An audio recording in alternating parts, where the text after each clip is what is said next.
You're watching the 6 p.m. primetime newscast on Spectrum Television. Coming up in this newscast, the verification process of electoral cards have begun in the Littoral region. Douala is taking specific measures with voters' age as well as cases of dead persons. Also in this newscast, the fan club of the Indomitable Lions and Lionesses of Cameroon have today in the city of Douala demonstrated an avant-goût of what they have in store for the upcoming African Nations Championship as far as animation is concerned. Our sportsman John Paul Sama was part of this caravan and tells us how it went down in this newscast. Those are our top stories. Those are our top stories for tonight. Good evening, ladies and gentlemen. Thanks for joining in on the 6 p.m. primetime English newscast on Spectrum Television. As earlier announced in our headlines, we begin this newscast with this report from our reporter Josephine Binze as she takes a look at the atmosphere looming around the Elecam head office here in Douala as verification process of electoral cards are ongoing. Josephine Binze.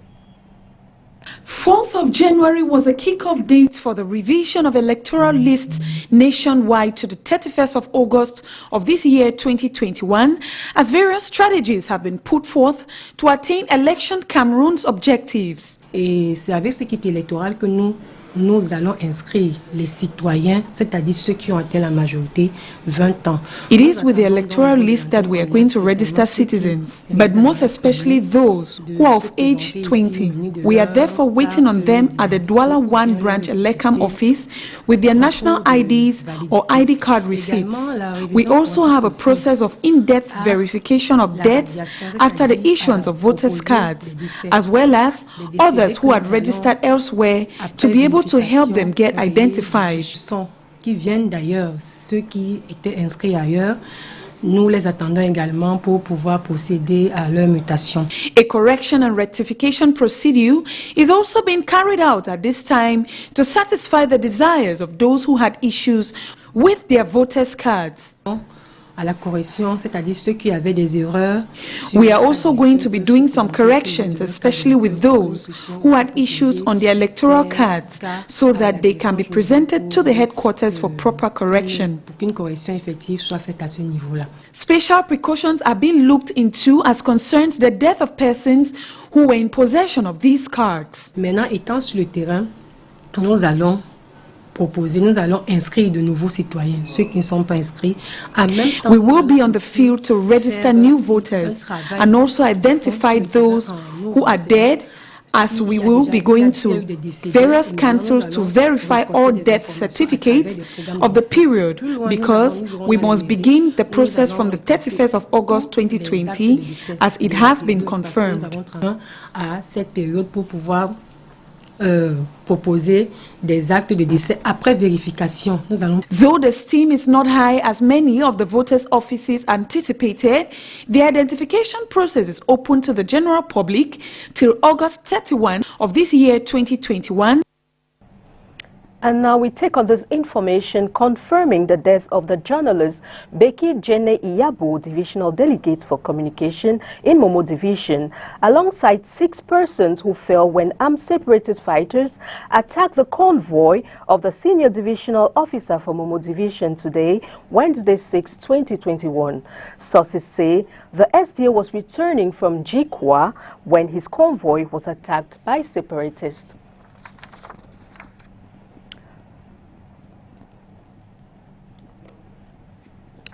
This year, the issuing of ID cards can be much easier compared to other years. Some members of parliament have showed interest on their social media pages as well as addressed the delegate of national security to listen to the cries of disgruntled citizens over the national ID card identification process. Josephine Binze tells us more in this report. The need to obtain a national identity card now preoccupies the mind of every citizen in possession of an almost expired one, while those in possession of valid national identity card wished it never expired. A continuous prolongation of dates for the original copy to be issued is what others experience. A document which is supposed to be used for 3 months temporarily, Cameroonians can now wait for about a year for the original copy to be issued. A hashtag has thereby gone viral throughout social media outlets as disgruntled citizens decry the entire national identification process. Like Moses taking the Israelites across the Red Sea, former presidential candidate Serge Espoir Matomba has on the 4th of January posted on his Facebook handle that he is speaking to competent authorities to cut the T's and dot the I's to the needs of Cameroonians. This area of concern also brought the attention of Roland Adel Ngoisi, a deputy of the nation, who had presented the concerns to the Delegate General of National Security on July 3, 2020, and now confirms that the investigation of the issue is positive. The result of these investigations projected 305,155 national identity cards are awaiting the final production, while 8,000 in procession course and dozens still under study for reasons like fraud or double nationality. One of the strong reasons advanced by those in charge of national IDs apportioned blames to the identification process. Good news is finally on, as an article published by journalist Charles Mveng says since January 2, 2020, the production of national ID cards has been relaunched with a minimum of 10,000 cards per day, with approximately 2 million national ID cards already produced. Another issue on the lips of Cameroonians is the issuance of passports.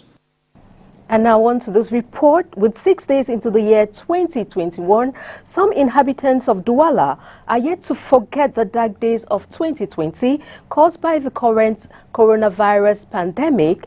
Nonetheless, they remain hopeful for better days ahead. Oni Ladonet tells us more. 2020 may have come and gone, but the ravaging impact of the COVID-19 in the world and the Cameroonian public will forever remain engraved in the minds of inhabitants. What I remember is a COVID-19. COVID-19 was disturbing this year. The world was faced with an unexpected pandemic. Une phase qu'elle n'a jamais connue avant. En 2020, bien sûr, a d'abord été marqué par 2020. I witnessed the COVID-19 which greatly impacted our lives. Impacté dans nos façons de faire, dans nos espérances. 2020, je retiens une année assez difficile, surtout avec 2020 is a difficult year due to the coronavirus. And in regards to my unemployment situation, I hope the situation will get better this new year 2021. Et que les choses iront bien en cette nouvelle année de grâce 2021 qui va commencer. 2020, je retiens que l'année 2020 was a dark year. COVID-19 swept away everything. COVID-19 qui a emporté tout à son passage. 2020 was a difficult year for Cameroon due to the COVID-19 virus, a health crisis that exposed Africa's strength in the face of a pandemic. C'est la grâce aussi de l'Afrique. It's grace on Africa, because despite everything, Africa still survived.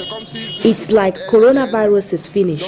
Despite the fear, Africa did put up a good fight. Political-wise, the different steps taken by government towards decentralization is worthy of note for the year 2020. Ça nous a tellement marqué parce que nous avons vu certaines choses en politique auxquelles on n'avait pas encore vu. 2020 was memorable because we witnessed some changes in the political sector which had never been seen before. Cameroon is currently at a stage where democracy is finally gaining grounds. On est en train de définir l'avenir de la démocratie finalement en train d'arriver dans notre pays.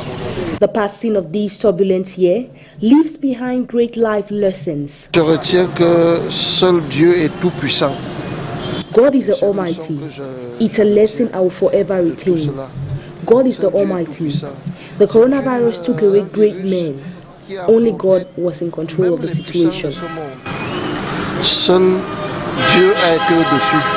L'année 2020 The year 2020 taught me that life is very short and we need to make the maximum of it. With the COVID-19 we experience, we need to always be in harmony with everyone. All fingers are crossed as all hope for better days this new year. And now we talk religion. Following his appointment on January 5, 2021 by the Holy Pope Father Francis, His Lordship Michael Bibi becomes the new Bishop of the Buea Diocese. Our reporter Oni Ladonette gives us a rundown of his biography and some reactions of some parishioners following his appointment. Oni Ladonette. Shouts of joy filled the atmosphere at Regina Pacis Catholic Cathedral on Tuesday, January 5, 2021, with the appointment of His Lordship Michael Miabeswe Bibi, new Archbishop of the Diocese of Buea. Today, January 5th, 2021, the Holy Father Pope Francis has appointed as Bishop of Buea His Excellency Monsignor Michael.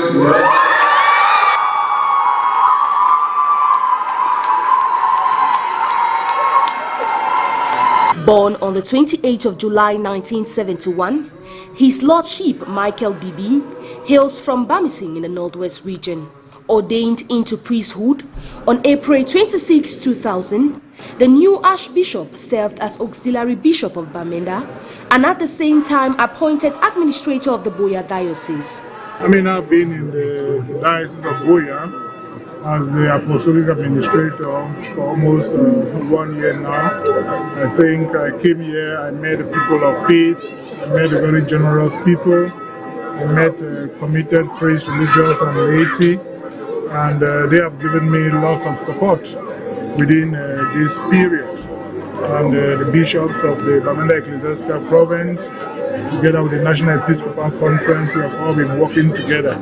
I want to use this opportunity to thank each and everybody for all the support and assistance that I have received, and at the same time to call on each and every one of them to continue to pray for me and to give me the support that I need so that together we'll continue to carry on with the work of evangelization and catechesis in the diocese. These hundreds of Christians who gathered to welcome the new leader have some expectations. The appointment of the Bishop of Buea, Bishop Michael Bibi, is a great blessing to the diocese, and it has brought great joy to all of us in the diocese. As a priest of this diocese, I'm particularly very impressed and very happy that now we have a bishop who can be able to act in his own name.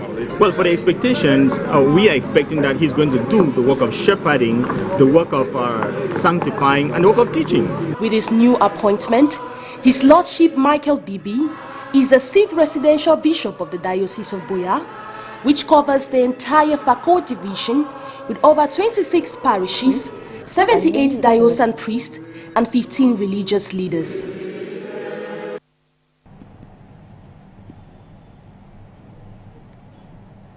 And onto our international page, Britain has entered another strict national lockdown on Tuesday amid a sudden intense resurgence in cases of COVID-19 linked to a new variant of the coronavirus. The number of COVID patients in hospitals has increased by nearly a third in the last week to almost 27,000. More with the VOA. Britain's elementary schools had only reopened for the new term Monday morning. By the evening, Prime Minister Boris Johnson had reversed course, announcing a third national lockdown. The government is once again instructing you to stay at home. So schools and universities are closed. It is something which will have a deep impact on children, a deep impact on their well-being and mental health. The lockdown comes amid warnings that hospitals are being overwhelmed. The number of people hospitalised with COVID-19 is 40% higher than at the spring peak. Total deaths have risen above 75,000. The new variant of the coronavirus, identified in southern Britain in September, is up to 70% more infectious and is spreading across the country. We have people in their 40s, their 30s, their 20s on our intensive care unit dying of COVID. We are having to think about whether we do cancer surgery. We're having to postpone cancer surgery because of the number of COVID patients we have in. It's been one of the worst shifts of my entire life. Intense. I'm looking after many more sick patients than I normally look after. It's just overwhelming, the whole situation. Once again, the government must respond to an escalating health emergency and a resurgent economic crisis as non-essential shops and services are forced to close. The government announced one-off grants of up to $12,200 for businesses, but hundreds of them have already closed for good. The lockdowns, the tier systems, etc., especially to the hospitality sector, have had a tremendous effect, an astronomical effect on the industry. It is really in a bad place. But this time there is one big difference. Britain began mass vaccinations using the Oxford University AstraZeneca jab Monday. Already 1 million people have received the Pfizer-BioNTech vaccine. The government aims to inoculate 2 million people every week from Monday. If deaths start to fall as the vaccine takes effect, and critically, if everyone plays their part by following the rules, then I hope we can steadily move out of lockdown. That could happen by March if the vaccinations go to plan. But the government warns the coming weeks will be the hardest yet since the pandemic began. Henry Ridgewell for VOA News, London.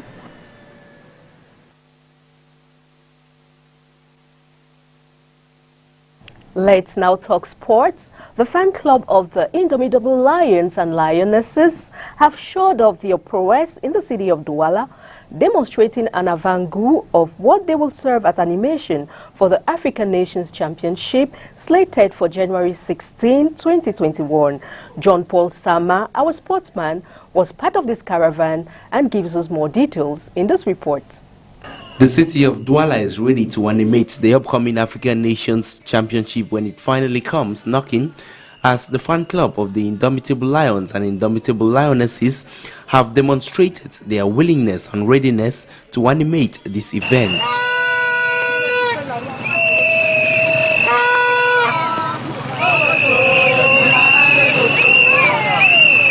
The fan club members this Wednesday stormed the streets of the economic capital, one of the host cities, marching from Accra to Bonanjo.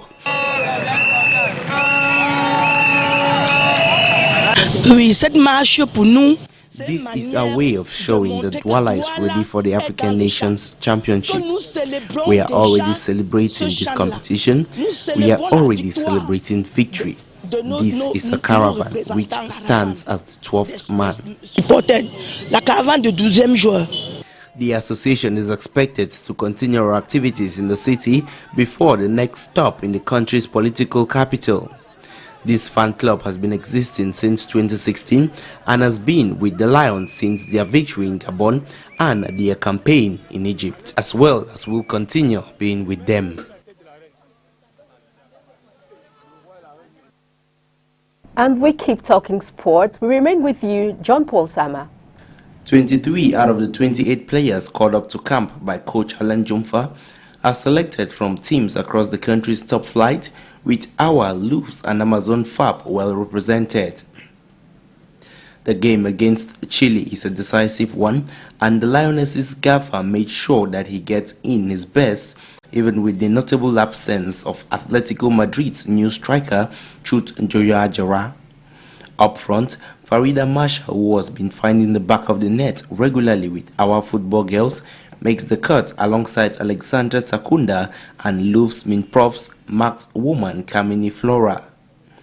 In defense, Ejange Siliki is the most senior name amongst the likes of Zana Colette, while the midfield has the likes of Charlene Meyong Menene, with Kaimang's Ndali Emilien brought into the frame. The campaign ahead of the clash against Chile for the 2021 Tokyo Olympic Games began this Wednesday in Yaoundé and will run right through to the 23rd of this month. That is the package we put tonight for you on this newscast. More news will be yours at 8 p.m. in the French language with Orion Donkeng. Thanks for watching, and with me, it's good night.